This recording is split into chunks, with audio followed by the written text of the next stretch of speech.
Assalamualaikum warahmatullahi wabarakatuh. Halo guys, kembali lagi dengan kami. Kami akan membahas mengenai tentang pemerkosaan. Hai, perkenalkan nama saya Cindy Septiani. Saya Resmandika. Saya Poppy Yolanda. Saya Anissa Nora Putri. Saya Rina Dwi Putri. Saya Caca Urlia Puspita. Nah, pertama-tama nih, hal yang harus kita pertanyakan. Setahu yang saya ketahui sendiri, kalau pemerkosaan itu kayak segala bentuk hubungan seksual yang dipaksa, terus mengakibatkan seseorang atau perempuan itu mengalami ketraumaan.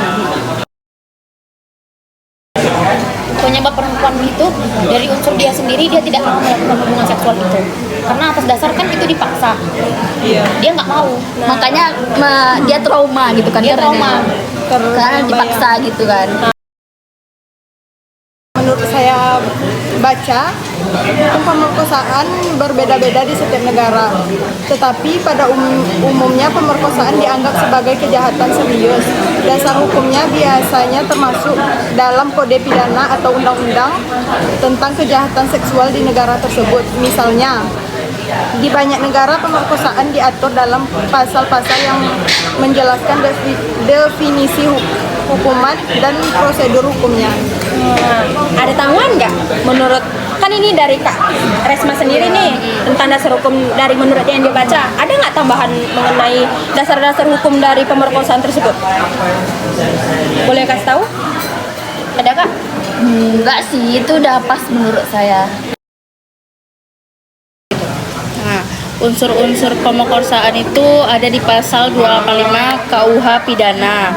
Yang pertama, dengan kekerasan atau dengan ancaman kekerasan. Yang kedua, sifatnya memaksa. Yang ketiga, seorang wanita yang bukan istrinya ditiduri di dalam status tidak suami istri.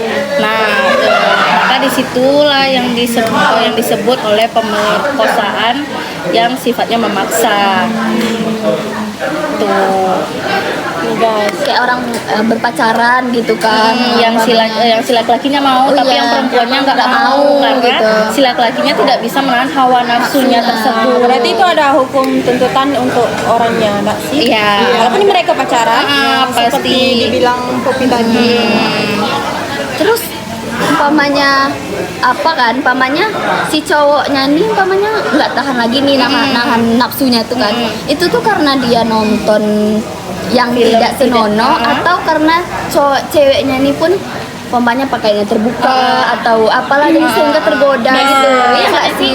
Biasanya sih yang memicu kayak gitu-gitu tuh cewek dia ini nggak pandai menyesuaikan baju yang dipakai dia.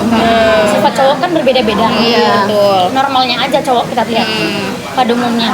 Tapi mungkin ceweknya ini setiap ketemu sama cowoknya dia suka tanpa dia sadari itu mengundang nafsu. Iya, benar. Itu dia makanya kan.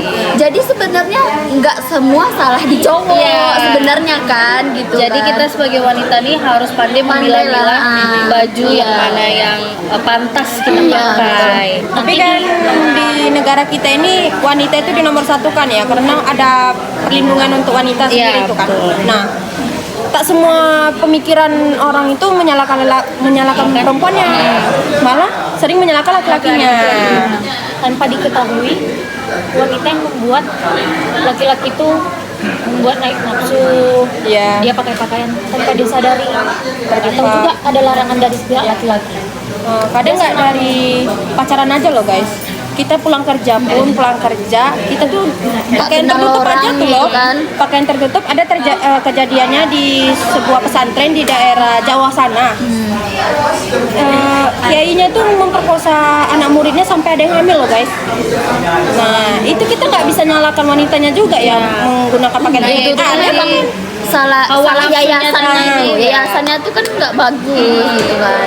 Itulah dia Bisa tadi. kemungkinan karena pakaian si perempuan, bisa karena emang dasarnya si laki-laki punya penyakit hyperseksual sendiri. Betul. Benar. Nah itu aja penyakit hyperseks itu memang susah untuk dihilangin karena itu memang nafsu ya, nafsu itu memang nggak bisa ya kayak kita Nafsu itu setan. Paling nggak bisa kita, kalau kita nggak bisa mengendalikan diri kita sendiri, mengendalikan nafsu kita, ya udah tamatlah riwayat. benar. Jadi gini guys, kalau memang nafsu itu nggak bisa ditahan, ada nggak supaya kita pencegahannya? Pencegahannya biasanya ada kayak kita ya udah situs yang kita buka itu yang kita follow, yang kita ikutin yang hal-hal positif aja.